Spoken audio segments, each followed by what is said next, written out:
के तपाईँ ढोका बन्द भयो कि भएन भनेर बारम्बार चेक गर्नुहुन्छ वा एकै पटकमा हात बारम्बार धोइराख्नुहुन्छ वा एउटै काम बारम्बार गरिराख्नुहुन्छ। तपाईलाई लाग्न सक्छ यो तपाईको बानी हो, तर याद राख्नुहोस् यदि यस्तो सोच नियन्त्रण बाहिर गयो भने यो ओसिडी हुन सक्छ। आखिर के हो त ओसिडी? सामान्य अर्थमा ओसिडी भन्नाले अब्सेसिभ कम्पल्सिभ डिसअर्डर भन्ने बुझिन्छ। अर्थात् अब्सेसिभ जो दिमागमा जबरजस्ती आउने सोच, कम्पल्सन अर्थात् त्यो सोच कम गर्न गरिने रिपिटेड एक्सन, र डिसअर्डर जो यो सबै कुराले हुने समस्या।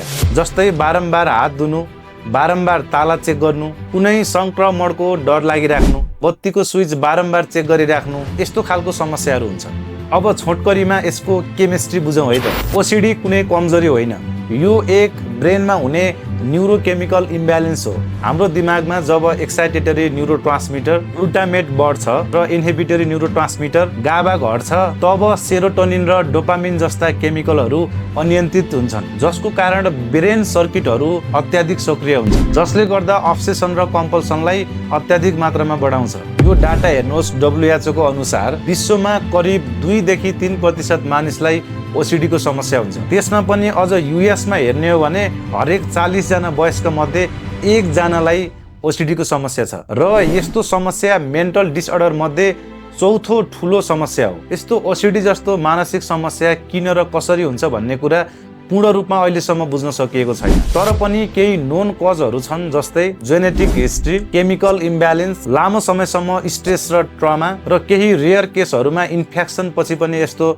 ओसिडी को समस्या भएको पाइन्छ। र ध्यान दिनुहोस्, यदि तपाईमा बारम्बार एउटै कुराको डर, सोच रोक्न नसक्नु र दिनको धेरै समय एउटै कुरामा बितिराख्ने जस्ता लक्षणहरू छन् भने, र यस्तो समस्याले तपाईको डेली लाइफलाई एकदमै समस्यामा पारिराखेको छ भने यो ओसिडी हुन सक्छ। तर चिन्ता नगर्नुहोस्, ओसिडी को उपचार सम्भव छ। जस्तै म छोटकरीमा बताउँछु। यहाँ हेर्न सक्नुहुन्छ CBT, जसलाई कग्निटिभ बिहेभियर थेरापी भनिन्छ, र त्यस्तै ERP, exposure and response prevention, जो ओसिडी को लागि एकदमै प्रख्यात छ, र मेडिकेसनबाट पनि यसलाई रोकथाम गर्न सकिन्छ। जस्तै सेलेक्टिभ सेरोटोनिन रिअपटेक इन्हिबिटर ग्रुपका मेडिसिनहरू पर्छन्, र मेडिसिन लिनु अगाडि जरुर डाक्टरको परामर्श लिन चाहिँ नभुल्नु होला। र त्यस्तै अहिले एडभान्स ट्रिटमेन्टको पनि डेभलप भइसकेको छ, जस्तै ट्रान्सक्रानियल म्याग्नेटिक स्टिमुलेसन, जसलाई TMS भनिन्छ, र डिप ब्रेन स्टिमुलेसन जस्ता थेरापीहरू पनि प्रख्यात छन्। म फेरि पनि दोहोऱ्याउँदै छु, ओसिडी कमजोरी होइन, यो तपाईको ब्रेनको समस्या हो, र यसलाई लुकाउने होइन।